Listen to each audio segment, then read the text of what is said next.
Hello అండి, ఈరోజు కరివేపాకు చట్నీ చేసుకుందాము. చాలా బాగుంటుంది, మీరు ట్రై చేయండి. ముందుగా బాండి పెట్టుకొని అందులో ఆయిల్ పోసుకోవాలి.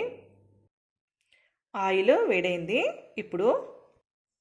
ఇప్పుడు మనకు కావాల్సినవి ఆనియన్స్, ఒట్టిమిరపకాయలు, శనగబాయలు, జీలకర్ర, అల్లము, మెంతులు, కొద్దిగా కందిబ్యాళ్ళు, మినప్పాళ్ళు, ఎల్లిపాయలు కొన్ని, చింతపండు, ధనియాలు.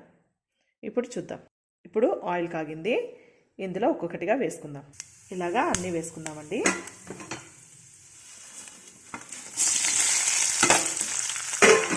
మొత్తం అన్నీ వేసుకొని కలపాలి. మీకు ఎంత కావాలంటే అంత వేసుకోండి. మనకి ఇందులో టమాటో అవసరం లేదు, కానీ చాలా బాగుంటుంది, మీరు ట్రై చేయండి. కొద్దిగా ఎర్రగైన తర్వాత ఇప్పుడు ఇందులో కరివేపాకు వేద్దాం.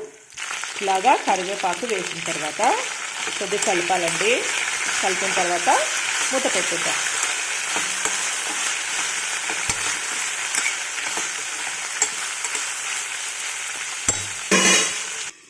ఇలాగా ఒక 2 మినిట్స్. ఇప్పుడు కరివేపాకు ఫ్రై అయ్యింది. కొద్దిగా చల్లగైన తర్వాత మనం మిక్సీకి వేసుకుందాం. ఇందులో కొద్దిగా బెల్లం వేసుకుంటే బాగుంటుంది, లేకపోయినా కూడా బాగుంటుంది. ఇప్పుడు మిక్సీకి వేద్దాం. కొద్దిగా సాల్ట్ వేసి కరివేపాకు చట్నీ రెడీ. చాలా టేస్టీగా ఉంది. మనకి మరి పోపు పెట్టాల్సిన అవసరం లేదు. చాలా టేస్టీగా ఉందండి, మీరు ట్రై చేయండి.